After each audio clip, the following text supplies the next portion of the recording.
Hi, I'm Tony Young with the Florida Fish and Wildlife Conservation Commission, and this is going to be a video, one in part of a series of bear hunting videos that we're going to do. This video is going to be on methods of take that you're allowed to take bears.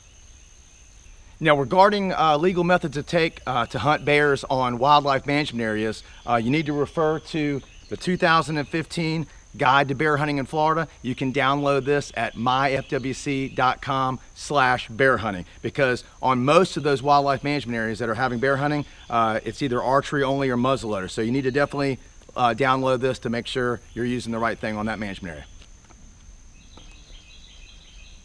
The methods of take that are allowed for bear are the same as that for deer, and on private lands you can use either bows or crossbows. And if you are using a bow, it must have a minimum draw weight of 35 pounds.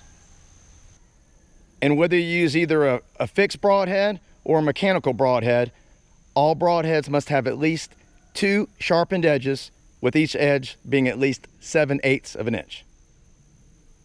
You're also allowed to use muzzleloading rifles and muzzleloading pistols, but the minimum caliber for those shooting one ball is 40 caliber. Those shooting multiple balls, the minimum is 20 gauge. You're also allowed to use shotguns, and there's no minimum on the size shot, but it's strongly recommended, as you can imagine, to use either a slug or buckshot.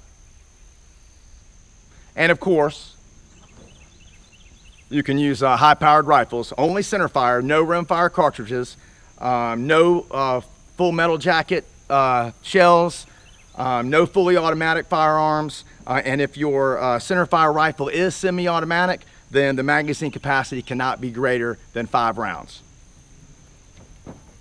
Also, you can use a handgun, but again, it must be centerfire, no rimfire cartridges.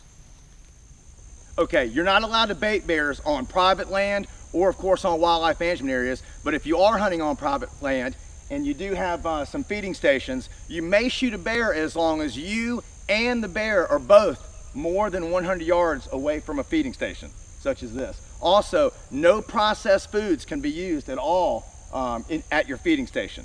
The only thing that can be used is the stuff that is typically manufactured and marketed for deer and for hogs. I'm talking about corn, I'm talking about those deer protein pellets, that kind of thing. There's some stuff out on the market, some sprays and aerosols and some scent powders that are supposed to attract bears. Those are allowed on private property and on wildlife management areas. If you don't have a really long tape measure, the best way to ensure that you are going to be set up more than 100 yards away from a game feeding station on private land is to just take really long strided steps, go in a straight line, and make sure you go more than 100 steps just to ensure that you're definitely more than 100 yards away from a game feeding station. So something like this. Okay, I've got my deer stand all set up more than 100 yards away from my game feeding station, so I'm legal. And by the way, shooting hours for bear are the same as for deer and for other game animals. A half hour before sunrise to a half hour after sunset.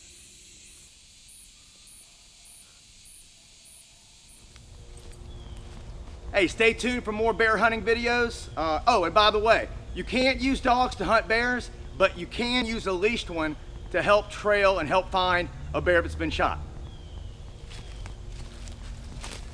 There you go. Now you're on.